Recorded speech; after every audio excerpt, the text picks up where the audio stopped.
工讲台语，台语讲百工。各位观众朋友，大家好，我是阿信老师，欢迎大家收看今仔日的百工讲台语。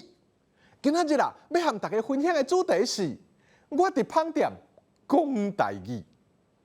现代人啊，饮食习惯改变，虽然也是袂少人早顿也是食传统的豆奶、馒头，也是油炸粿，总是啊，也有愈来愈侪人食饭做早顿。那安尼啊，咱啊伫饭店会用伫啥物款的台语对话咧？佮种无共款的饭台语，佮爱安怎讲？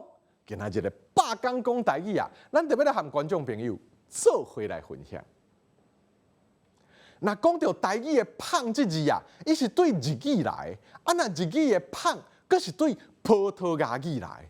对这啊，咱就会当知影讲啊，胖这种食物是旅游全世界以后啊，才传来咱台湾的。所以其实啊，无共国家的胖啊，拢有家己无共的特色哦。亲像欧洲啊，就真流行一种乌麦仔胖，啊，就是华语讲的黑面包。啊，若是日本，也有yakisoba，啊，就是人讲的炒米包啊。迄两种啊，口味拢真特别哦。那食过的人啊，拢会有真深的印象。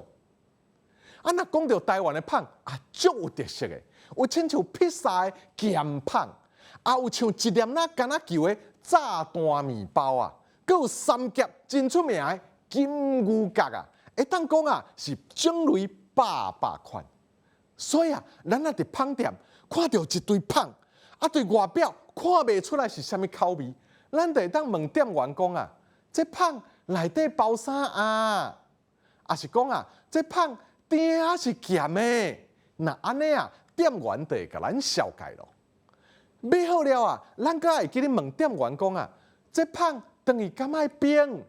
因为啊，有的胖等于爱冰，有的啊唔免，先问好清楚，才袂拍生气哦。另外，有时咱去饭店是要买鸡卵糕啊，通来庆祝家人还是朋友的生日。啊，若讲到鸡卵糕，伊的寸尺啊，拢无共款哦。所以咱会当问店员讲啊，这款鸡卵糕敢有6寸呢？一般咱会买的鸡卵糕有6寸、8寸和10寸，迄寸尺啊差真济，所以一定爱问好清楚哦。一般啊，生日鸡卵糕嘛会加蜡烛，迄蜡烛顶面啊，拢会有岁数，所以咱要买鸡卵糕的时，会当甲店员讲，我要爱几岁的蜡烛。啊，若唔知影生日的人几岁要安怎？这时啊，咱会当问店员讲啊，请问姓牛的今年几岁？安尼啊，店员就会替咱查好势咯。复习。这胖内底包啥啊？这胖甜的啊咸的？这胖等于敢爱冰？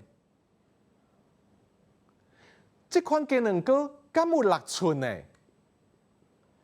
我要爱几岁的蜡烛？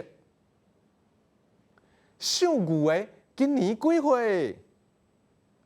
各位观众朋友啊！伫饭店讲台语，是毋是感觉无偌困难呢？观众朋友有闲啊，一定爱去试看卖哦。今仔日的百工讲台语就讲到这，感谢观众朋友的收看，咱后摆再会。